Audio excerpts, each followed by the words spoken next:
আজকে সকালেতে মনে করছে অনেকদিন পর গুলিতে শুরু করলাম আমরা, যেহেতু গেটের কাজ আমাকে বাইরে গেছে, আমরা গেটের দিকে যাবো। তার মধ্যে হলো কি যে আমাদের এই যে এই গাভিটারে আমরা সিমেন্ট দিলাম আজ 22 দিন, ময়লা ভাঙতেছে, দেখা যাক দেই কি হয়। এটা আমার বীজ দেওয়া লাগবে, সিমেন্ট দেওয়া লাগবে, তাই ডাক্তারে ফোন করলাম, ডাক্তার আসতে চাইতো। ডাক্তার অবশ্য আমার কাকা, সেটা আসতেছে। আর হলো পরিবেশ, সকালবেলা ওকে পরিষ্কার করে খাবার দিয়েছে, এর মধ্যেই করে ফেলাইছে।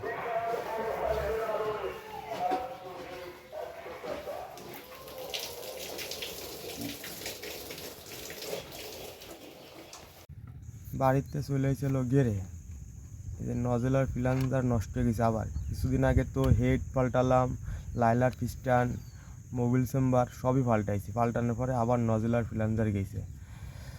এই মেশিনটা এই যে নজেলার ফিলান্সার যাওয়ার পরে আবার এসে লাগালাম দাদারে দিয়ে। আপনারা বাড়ি যাব, যেহেতু আমাকে গরু হিটে আইলো কালকে সন্ধ্যায়, এখন যেহেতু 16 ঘন্টা 18 ঘন্টা হয়ে গেছে, 2টার দিক সিমেন্ট দেবে।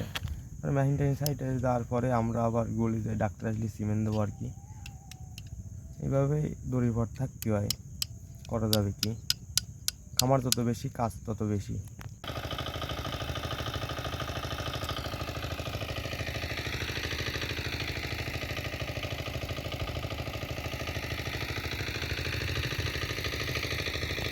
আমরা গিয়ে মেশিন সেলাই দিয়ে চলে এসে এই যে সকালে খাবার টাবার দিয়ে গেলাম। আবার কি হয়ে গেছে, মানে সকাল কি এমন বেলা 12টা 12:30 বাজে গেছে।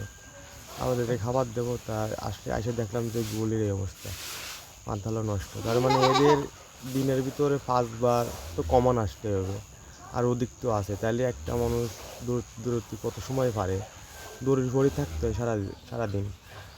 আর পরে তো ডাক্তার আসবে, আমি পোস্ট স্যান করবো না অবশ্য। আজকে মেঘলা মেঘলা, ঠান্ডা ঠান্ডা আছে, এই জন্য আজকে স্নান করলাম না। ফ্লোরটা ধুয়ে টুয়ে দিয়ে তারপরে হলো করবো, ডাক্তার আসলে সিমেন্ট দিতে হবে। আর আমার ওই কালো গরুটারে আমি আগে একবার সিমেন্ট দিলাম, ঠিক 21 দিন পরে আজ আবার কাল ডাকিছে, আমার আজ সিমেন্ট দিতে হবে। ফ্লোর টোর ধোয়ার পরে খাবার টাবার দেওয়ার পরে আমার হলো কাকা আইছে ডাক্তার, এখন ওকে হলো সিমেন্ট দিতে হবে। এখন প্রায় 18 ঘন্টা 20 ঘন্টার মধ্যে হয়ে গেছে। আমার পরিচিত ডাক্তার, কাকা হয়। এই গরুটারে আগে কিছুদিন আগে সিমেন্ট দিলাম, পরে আবার একটা সিমেন্ট দিলাম গরু হিসেবে। বাচ্চা বোঝা যাবে কী হবে।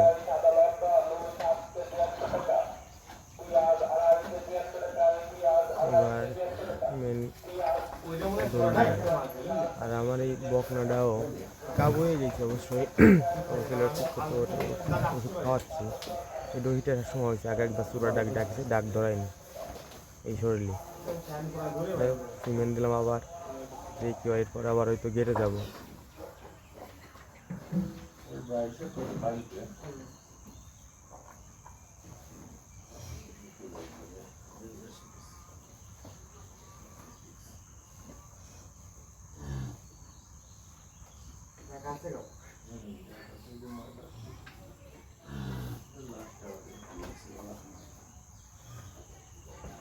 কাকা বলিছে যে না ঠিকই আছে, সঠিক সময় দেওয়া হচ্ছে। সে দেওয়ার পরে বললো তো এই গরুটা আগের বার যে সিমেন্ট দিলাম, সেটা দেওয়ার মানে 20 ঘন্টা দেওয়ার পরও 2 দিন হিটে ছিল, বোঝা যাচ্ছিল। এই জন্য কি কাজ হয়নি নাকি।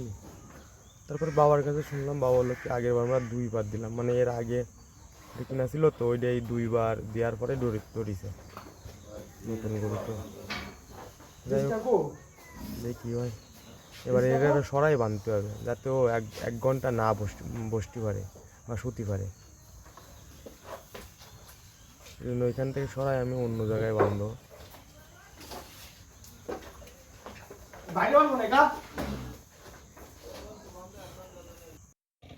যাই হোক, আমরা সন্ধ্যার আগে ও বেলা সূর্য ডুবে গেছে, এই যে সন্ধ্যার আগে চলে আইছি আর গেরে খামারতে। কারণ এই যে পাতারি আগের দিনের কালকে বললাম মনে হয় যে ঘাসের কথা, এসে আমাকে শগুনের ঘাস কাটিয়েছে, কাইটে থুইছে। বৃষ্টির মধ্যে মনে হয় আমরা সরাসরি ফুটেজটা নিতে পারিনি। যাই হোক, এলো আমাকে সে শগুনের ঘাস। আর আমরা তো কালকে আমরা মাছ ধরবো আর কি। ঠিক আছে, আশা করা যায় যে কালকে আমরা মাছ ধরবো। এগুলো আমার কাজ চলতে থাকে আর কি, ওই সময় চলতেছে 2-3 দিন ধরে।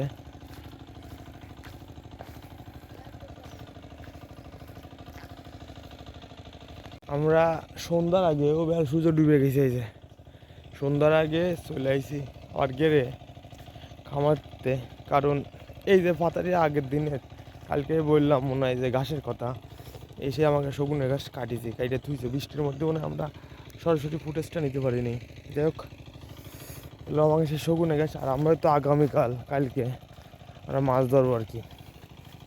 ঠিক আছে, আশা করা যায় যে কালকে আমরা মাছ ধরবো।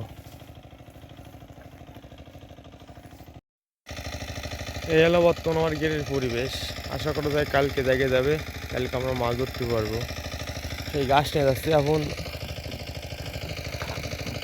এটার আবার ঘাস ফুটিছে। কি ঝামেলা, কোন ধারে যায় কাজের গা দি। যাই হোক, করতে চাই আমরা বাড়ি যাবো আবার সন্ধ্যার আগে মৎস্য কুমার আসতে হবে সকাল সকালে। যাই হোক, যেহেতু জায়গায় যাচ্ছে সেহেতু